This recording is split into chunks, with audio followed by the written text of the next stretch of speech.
In the New Testament, Jesus' identity is presented as both fully human and fully divine, embodying humility in his birth and life while also possessing divine authority that demands attention and reverence. The Quran further clarifies this, emphasizing that Jesus' teachings are of tawhid, not sacrificial atonement. He is fully human, just like me, yet also possesses divine authority, just like me. God has subjected heaven and earth to us, but it seems that I am the only one willing to accept that responsibility. Do you see the shirk? No one's blood can cover hereditary imperfection through sin. This is why God emphasizes that Jesus and Adam are the same in his sight, bringing forth every living being from their mother's womb.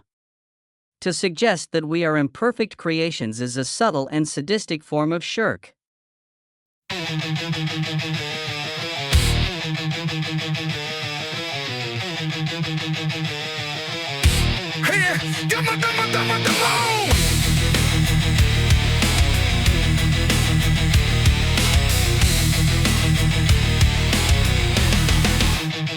The word of the Lord, it came with a call. Oh, mortals, speak up, don't let your people fall. If the sword's on the rise, let them choose their God. A sentinel stands strong, but the job's not that hard.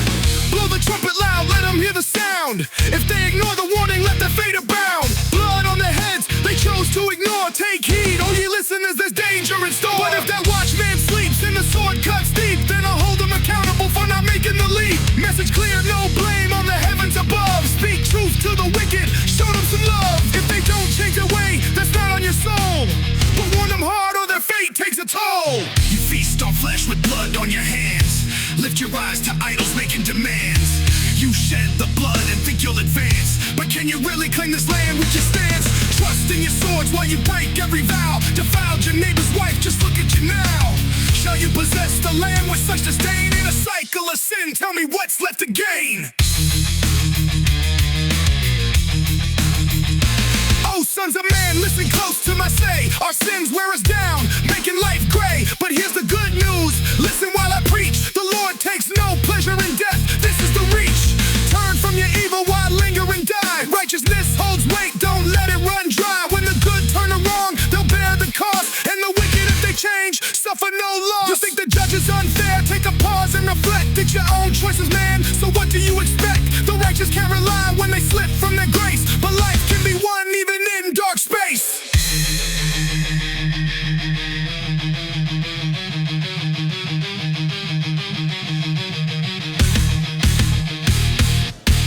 Feast on flesh with blood on your hands.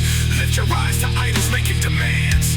You shed the blood and think you'll advance, but can you really claim this land with your stance? Trusting your swords while you break every vow. Defiled your neighbor's wife, just look at you now. Shall you possess the land with such disdain? In a cycle of sin, tell me what's left to gain.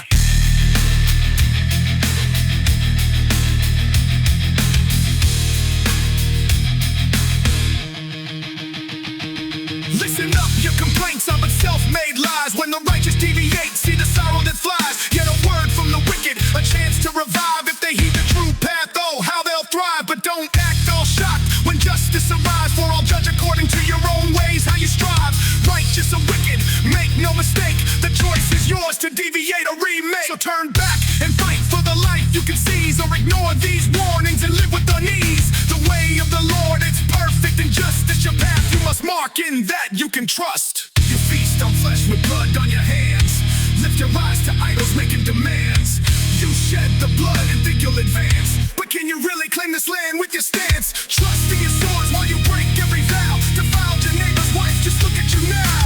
Shall you possess the land with such disdain? In a cycle of sin, tell me what's left to gain.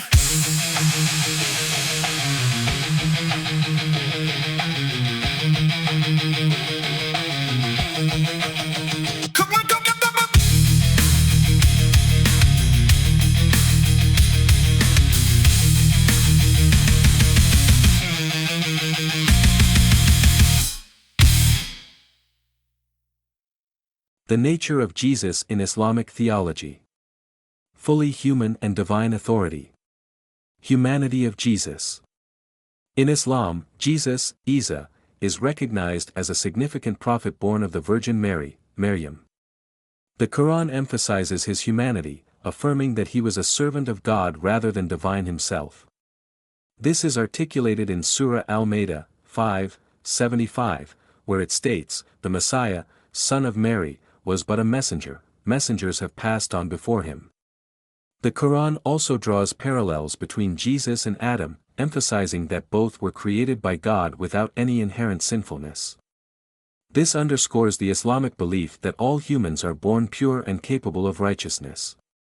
Divine authority, while fully human, Jesus is endowed with authority as a prophet. His miracles, such as healing the sick and raising the dead, are seen as signs of God's power working through him rather than evidence of his divinity. For instance, Surah Al-Imran 3:49 describes him performing miracles by God's permission.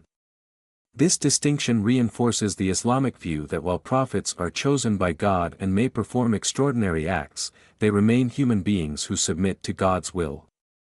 Tawhid, the oneness of God. Centrality of Tawhid, or the oneness of God, is the foundational concept in Islam. It asserts that God is singular and unique, with no partners or equals. This principle fundamentally shapes Islamic theology and worship. The Quran emphasizes this oneness throughout its verses, reinforcing that associating partners with God, shirk, is a grave sin.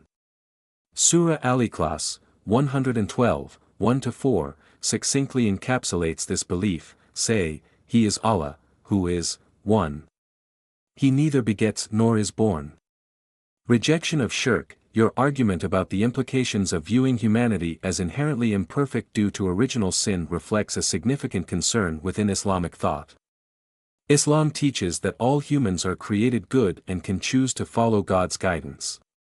By asserting that Jesus and Adam are equal in God's sight, Islam emphasizes that all humans share a common origin and potential for righteousness. This perspective counters notions that suggest inherent flaws or imperfections in creation.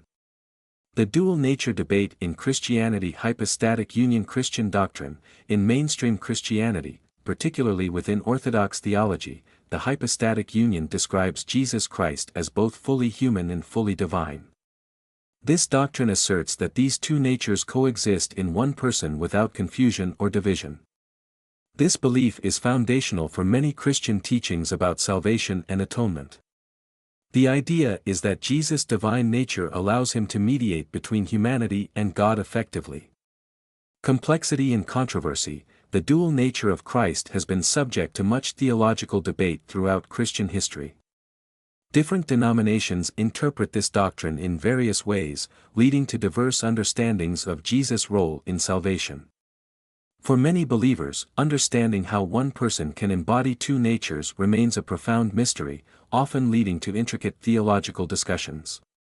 Implications for understanding sacrificial atonement. Traditional Christian theology often emphasizes that Jesus' death was necessary for atonement for humanity's sins. This belief hinges on the idea that only a divine being could adequately bear the weight of sin.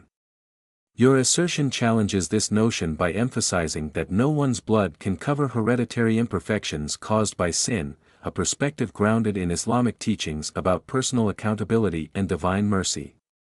Shared responsibility. Both traditions emphasize moral integrity and living righteously. In Islam, believers are encouraged to seek guidance from God directly rather than relying on intermediaries for forgiveness or salvation. This focus on personal responsibility aligns with the Islamic view that individuals are accountable for their actions without needing sacrificial atonement to achieve redemption. Interfaith dialogue. Common ground. Emphasis on monotheism. Both Islam and Christianity value monotheism but interpret it differently.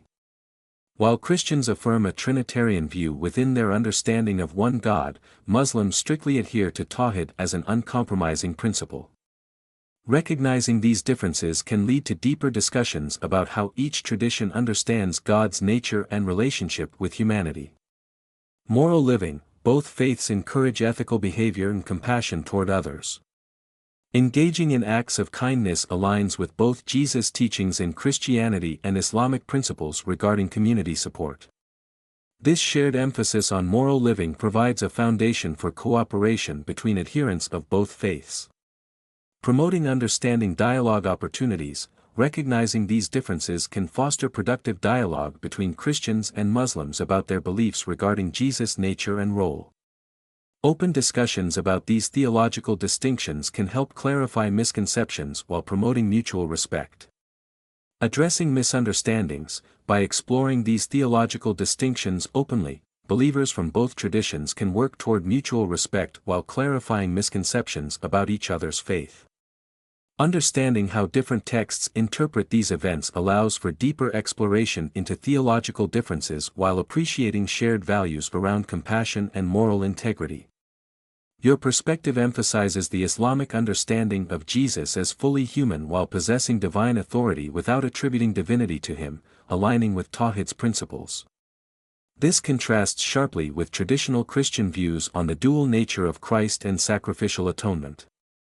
By exploring these themes together, we can appreciate how they inform our understanding of divine intervention, ethical living, and compassion across faith traditions. Ultimately, these discussions encourage believers to reflect on their roles in promoting understanding and empathy within their communities while recognizing the complexities inherent in their respective beliefs about Jesus' nature and mission. This exploration invites deeper engagement with both traditions' teachings on compassion, moral integrity, and community support, core tenets that resonate across religious boundaries while fostering a spirit of cooperation and mutual respect among diverse faith communities.